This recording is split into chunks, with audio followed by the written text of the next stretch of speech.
So hello বন্ধুরা, শিবরাত্রি হয়ে গেছে, তো এখন এইগুলো সব কিছু গোছগাছ করছি।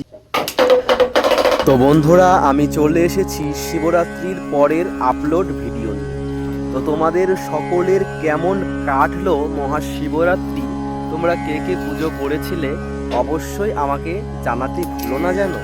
আর তোমাদের যার যার বাড়িতে শিবলিঙ্গ আছে, তোমাদের শিবলিঙ্গর একটা করে ছবি আমার কমেন্ট বক্সে পাঠিয়ে দিও, আমি দেখতে খুব ভালোবাসি।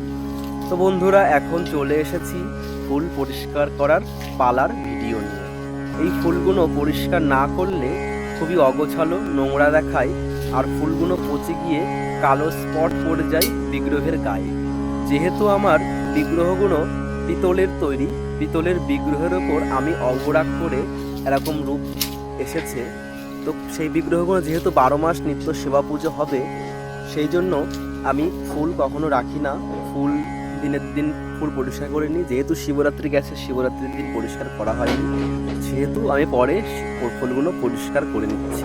পরিষ্কার করার পরে কত সুন্দর লাগছে তোমরা দর্শন করো।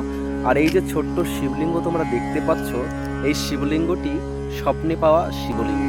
বাবার কাছে যে যা চাই, বাবা ভক্তের মনোবাঞ্ছনা সবসময় পূরণ করে থাকে। আমি বাবার কাছে সবসময় প্রার্থনা করি তোমাদের সকলকে যেন সুস্থ রাখে, ভালো রাখে। তো এবারকার শিবরাত্রির সিঙ্গারের ভিডিও তোমাদেরকে আপলোড করেছি, এখনও তোমরা দর্শন করছো।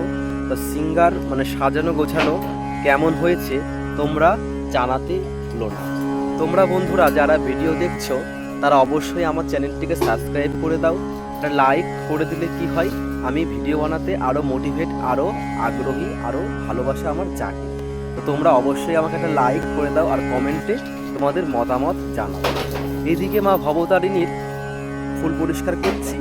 ভবতারিণীর ছোট্ট বিগ্রহ, তো সেই জন্য কি হয়, এই 108টা জবা ফুলের মালা দিলে ঠাকুরটা একদম পুরো ঢেকে যায়, ঠাকুরটাকে ঠিকমতো দেখা যায় না।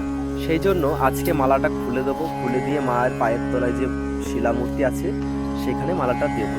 তো দেখো, বালিশগুলোকে আমি ফুল পরিষ্কার করে বসিয়ে দিলাম, এবং সিঁদুরের যে গাছ কৌটোগুলো আছে সেগুলোকেও আমি মায়ের দুই পাশে সাজিয়ে দিলাম। এইদিকে মায়ের যে শিলামূর্তি স্থাপন করা হয়েছে, শিলামূর্তির উপর 108টা জবা ফুলের মালা যেটা ছিল